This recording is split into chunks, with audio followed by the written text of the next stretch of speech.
भगवान राम ने अपना एक वचन निभाने में 7000 साल लगा दिए। वो वचन उन्होंने दिया था रामायण के सबसे वीर योद्धा को। जब रावण माँ सीता का हरण कर आकाश मार्ग से ले जा रहा था, तब पूरी दुनिया चुप थी। लेकिन एक बूढ़े गिद्ध जटायु ने अपनी जान की परवाह किए बिना उस अधूर लिखे। क्या आप जानते हैं हनुमान जी कभी पाताल लोक तक गए थे? लेकिन क्यों और वहां उनका सामना किससे हुआ? रामायण के दौरान जब अहिरावण ने छल से श्री राम और लक्ष्मण को अगवा कर लिया, तब उन्हें पाताल लोक में ले जाया गया।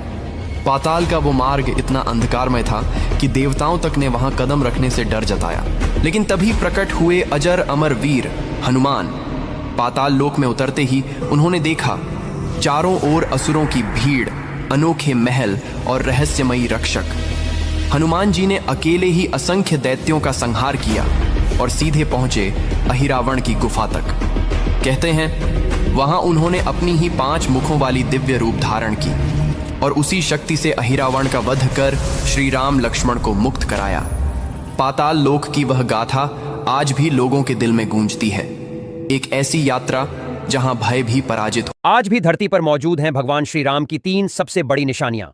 अंत में माता सीता जहां धरती में समा गई थीं, उसका भी दर्शन करवाएंगे।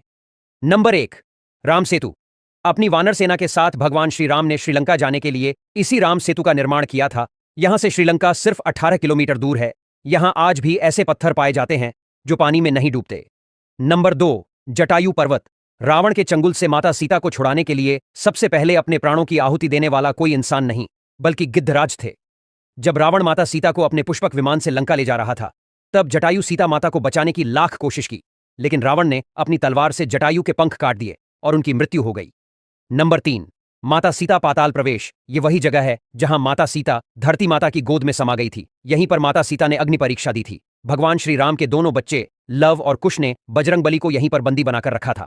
ऐसे चमत्कारी दर्शन के बाद सच्चे सनातनी कमेंट में जय श्री राम लिखकर इस चैनल को सब्सक्राइब करना ना। रावण की पत्नी मंदोदरी असल में उनकी पत्नी थी ही नहीं, पहले वह एक अप्सरा थी। आप लोग शायद ये सोच रहे होंगे कि अप्सरा तो अधिकतर स्वर्ग में रहती है, तो वह रावण जैसे असुर के पास कैसे फंस गए। दरअसल मंदोदरी का असली नाम मधुरा था और वह स्वर्गलोक की अप्सरा थी। भगवान शिव की खोज में वह कैलाश पर्वत पहुंची। जब पार्वती को वहां न देखकर उसने शिव को रिझाने का प्रयास किया। कुछ समय बाद जब माता पार्वती वहां पहुंचे और मधुरा के शरीर पर शिव की भस्म देखी, तो वह क्रोधित हो उठे और उन्होंने मधुरा को 12 साल तक कुएं में मेंढक बनकर रहने का श्राप दे दिया। जिस समय यह सब हुआ, उसी समय असुरों के राजा मायासुर अपनी पत्नी के साथ तपस्या कर रहे थे। वे 12 वर्ष तक एक बेटी की कामना के लिए तपस्या में लीन थे। इधर जब मधुरा के श्राप का अंत हुआ, तो वह कुएं में रोने लगी। उसी समय मायासुर और उनकी पत्नी ने रोने की आवाज सुनी और कुएं के पास गए। मधुरा ने उन्हें पूरी कहानी सुनाई। असुर राजा ने तपस्या छोड़कर मधुरा को अपनी बेटी के रूप में स्वीकार किया और उसका नाम बदलकर मधुरा से मंदोदरी रख दिया गया। आगे चलकर रावण से मंदोदरी का विवाह हुआ। जाते जाते मुझे एक सवाल का जवाब दो कि रावण इतना शक्तिशाली और बलशाली था,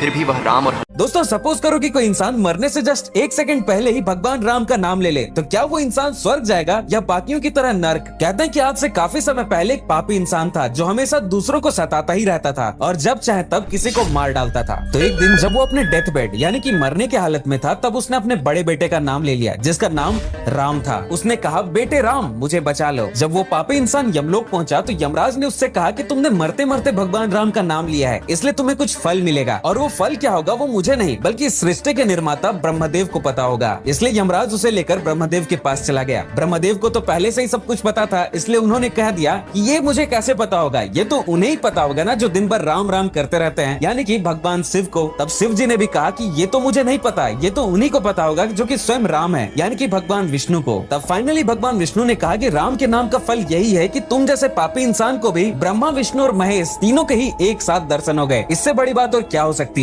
भगवान राम ने कैसे तोड़ा हनुमान जी का घमंड। जब माता सीता को लंका से लाने के लिए राम सेतु का निर्माण किया जा रहा था, तब भगवान राम को समुद्र के तट पर शिवलिंग की स्थापना करने की इच्छा हुई। राम जी ने हनुमान जी को आज्ञा देते हुए कहा कि पूजा के समय से पहले काशी जाकर शिवलिंग ले आओ। हनुमान जी क्षण भर में काशी पहुँच गए। तब उन्हें अपनी गति और शक्ति पर घमंड होने लगा। जब प्रभु श्री राम को इस बात का पता चला, तो उन्होंने सुग्रीव को बुलाया और कहा कि मुहूर्त का समय बीता जा रहा है, मैं रेत से शिवलिंग बनाकर स्थापना कर देता हूँ। शिवलिंग को स्थापित करते ही हनुमान जी भी वहाँ वहाँ पहुँच गए। तब हनुमान जी ने कहा कि मुझे काशी भेजकर शिवलिंग लाने को क्यों कहा। तब राम जी ने हनुमान जी से बोला कि मेरे द्वारा स्थापित इस रेत के शिवलिंग को उखाड़ दो, मैं तुम्हारे लाए हुए शिवलिंग की स्थापना कर दूंगा। तब हनुमान जी ने अपनी पूंछ में लपेटकर शिवलिंग को उखाड़ने के बहुत सारे प्रयास किए, लेकिन शिवलिंग टच से मस न हुआ और इस तरह भगवान राम ने हनुमान जी के घमंड को चूर चूर कर दिया। राम जी के भक्त कमेंट में जय श्री राम जरूर लिखना। क्या आप जानते हैं कि मेघनाद का कटा हुआ सिर क्यों हंसने लगा था?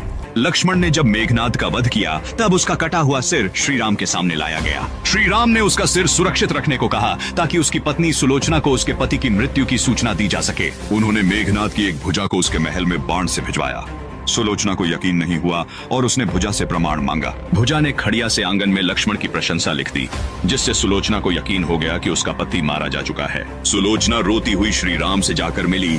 मिलने पर सुलोचना ने उनसे पति का सिर मांगा और कहा कि वह सती होना चाहती है। राम ने उसे सिर लौटाने का वादा किया और सुग्रीव को सिर लाने भेजा, लेकिन सुग्रीव को शक था कि कटे हाथ ने लक्ष्मण की प्रशंसा कैसे की, इसलिए उसने कहा कि वह तभी मानेगा जब सिर हंसेगा। यह सुलोचना के सतीत्व की परीक्षा थी। उसने सिर से कहा कि यदि वह नहीं हंसेगा तो उसके लिखे को लोग झूठ मानेंगे। सुलोचना के वचनों को सुनकर मेघनाद का कटा सिर जोर जोर से हंसने लगा। इस तरह सुलोचना अपने पति का सिर लेकर सती होने चली गई। जब भगवान श्री राम का मृत्यु लोक छोड़कर जाने का समय आ गया, लेकिन वह अयोध्या को छोड़कर जा नहीं पा रहे थे, क्योंकि यमराज जी अयोध्या में प्रवेश ही नहीं कर पा रहे थे। उनको हनुमान जी से डर लगता था, क्योंकि हनुमान जी यमराज जी को कई बार युद्ध में हार चुके थे। तब भगवान श्री राम जी ने सोचा, मृत्यु लोक छोड़कर जाने के लिए यमराज जी को तो आना ही पड़ेगा। तब भगवान श्री राम हनुमान जी को बुलाते हैं और कहते हैं, हनुमान, मेरी एक अंगूठी महल के फर्श के छेद में गिर गई है, तुम उसे ढूंढ कर ला दोगे? तब हनुमान जी सूक्ष्म रूप लेकर अंगूठी को ढूंढने के लिए दरार में प्रवेश कर जाते हैं। वह छेद नहीं था, बल्कि नागलोक जाने का रास्ता था। जब हनुमान जी नागलोक पहुंचे तो उन्हें वहां वासुकी नाग मिले। तब हनुमान जी ने वासुकी नाग से राम जी की अंगूठी मांगी। वासुकी नाग ने हनुमान जी को नागलोक के बीच में ले गए, जहां अंगूठियों का पहाड़ था। उसे देखकर हनुमान जी सोच में पड़ गए। तब हनुमान जी ने हैरान होकर वासुकी नाग से पूछा, ये सब क्या है? तब वासुकी नाग ने कहा, हर कल्प के 4 युग के तीसरे त्रेता युग में भगवान श्री राम अवतार लेते हैं और उनकी अंगूठी खोजने के लिए हर बार एक बंदर आता है। इसके बाद वह मृत्यु लोक छोड़कर चले जाते हैं। सूरज, मंगल और शनि जैसे ग्रह हमसे मीलों दूर हैं और इनकी ऊर्जा को छूना नामुमकिन सा लगता है, लेकिन भारत में एक जगह ऐसी है जहां ब्रह्मांड की यह सारी शक्तियां साक्षात समुद्र की गहराइयों में मौजूद हैं। यह कहानी शुरू होती है उस समय से जब श्री राम अपनी वानर सेना के साथ लंका पर चढ़ाई करने जा रहे थे। युद्ध भयानक होने वाला था, इसलिए जीत सुनिश्चित करने के लिए श्री राम ने तमिलनाडु के देवीपट्टनम के समुद्र तट पर स्वयं नवग्रहों को स्थापित करने का निर्णय लिया। लेकिन उस दिन प्रकृति कुछ और ही चाहती थी। समुद्र में भयानक तूफान आया हुआ था। लहरें इतनी ऊंची और तेज थी कि पूजा करना तो दूर वहां खड़ा होना भी मुश्किल था। जब प्रयास विफल होने लगे तब श्री राम ने वहीं पास स्थित तिरुप्पुलानी के प्राचीन देवता भगवान आदि जगन्नाथ बेरुमल का स्मरण किया। स्थानीय मान्यताओं के अनुसार आदि जगन्नाथ भगवान विष्णु का ही सबसे प्राचीन रूप है और सबसे रोंगटे खड़े करने वाली बात यह है कि यही वह देवता हैं जिनकी पूजा करके राजा दशरथ ने राम को पुत्र रूप में पाया था। श्री राम ने उसी दिव्य शक्ति को याद किया जिसके आशीर्वाद से उनका स्वयं का जन्म हुआ था। कहा जाता है कि जैसे ही श्री राम ने आदि जगन्नाथ का ध्यान किया और समुद्र को स्पर्श किया, उफनता हुआ समुद्र उसी पल एकदम शांत हो गया। उसी शांत जल में श्री राम ने अपने हाथों से नौपाषाण पत्थर स्थापित किए। ये पत्थर आज भी त्रेता युग से लेकर अब तक उसी समुद्र के अंदर साक्षात मौजूद है। आज भी रामेश्वरम महादेव के दर्शन से पहले यहाँ की यात्रा जरूरी मानी जाती है। यहाँ भक्त समुद्र के पानी में उतरकर इन पत्थरों के 9 चक्कर लगाते हैं और 9 प्रकार का अनाज चढ़ाते हैं ताकि उनका जीवन भी इस समुद्र की तरह शांत और सफल रहे। कमेंट्स में जय श्री राम लिखें। 3 बातें जो आपको नहीं पता होंगी प्रभु श्री राम के प्राइमरी वेपन की, जिसका नाम है कोदंड। ये धनुष है प्रभु श्री राम का जो ट्रेलर में साफ साफ दिखाई देता है।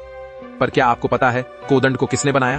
कुछ लोग मानते हैं कि कोदंड को सेपरेटली बनाया गया था विश्वकर्मा के द्वारा, और कुछ लोग यह भी मानते हैं कि कोदंड एक्चुअली एक फॉर्म है सारंग का। कोदंड एक बहुत पावरफुल धनुष है जिससे इवन ब्रह्मास्त्र को जलाया जा सकता था। कोदंड को दिया गया था प्रभु श्री राम को विश्वामित्र के द्वारा। अब विष्णु के साथ जो इसका रिलेशन है, कई बार गोदंड धनुष को सारंग धनुष भी बोला जाता है। पर कुछ लोग बोलते हैं ये सेम और रेप्लिका है, और कुछ लोग बोलते हैं कि नहीं, ये एक सेपरेट वेपन है। आपका क्या मानना है?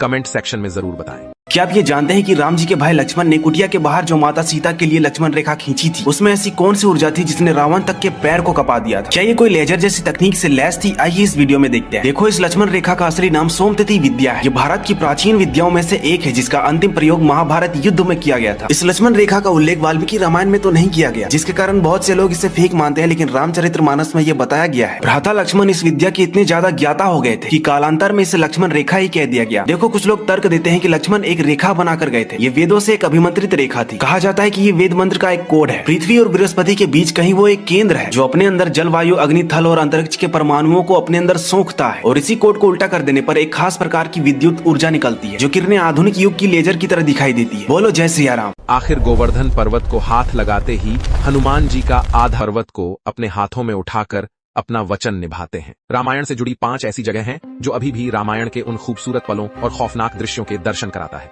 जिन्हें देखने मात्र से आपकी आंखों से आंसू निकल आते हैं। नंबर 5, यह वो स्थान है जहां माता सीता का जन्म राजा जनक के हल चलाने के दौरान एक संदूक से हुआ था, और अभी के समय में यह स्थान नेपाल के जनकपुर संगीत में स्थित है, जिसे सीता कुंड के नाम से भी जाना जाता है। चौथा, सीता का अपहरण कर रावण ने जिस जगह पर पुष्पक विमान को उतारा और माता सीता को 2 वर्षों तक बंधक बनाकर रखा, वो जगह श्रीलंका के सीता एलिय क्षेत्र में स्थित है, जिसे अशोक वाटिका के नाम से भी जाना जाता है। तीसरा, जिस गुफा को अभी आप देख रहे हो, ये वही जगह है जहां बाली का भाई सुग्रीव रहा करता था, और यहीं पर हनुमान जी ने राम जी को सुग्रीव से मिलवाया था, जो कि अभी के समय पर ऋषिमुख पर्वत पर स्थित है। दूसरा, ठीक इसी जगह रावण के सैनिकों ने हनुमान जी के पूंछ में आग लगाया था और उन्हें जलकर मरने के लिए तड़प कर छोड़ दिया था, जो कि श्रीलंका के सिगरिया पहाड़ में स्थित है। नंबर 1, ये वो जगह है जहां माता सीता ने अपनी शुद्धता की अग्नि परीक्षा दी थी। देवाय धीमहि तन्नो रुद्रः प्रचोदयात्। ओम तत्पुरुषाय विद्महे महादेवाय धीमहि। क्या आप जानते हैं? मालिक कर कमेंट जरूर करें।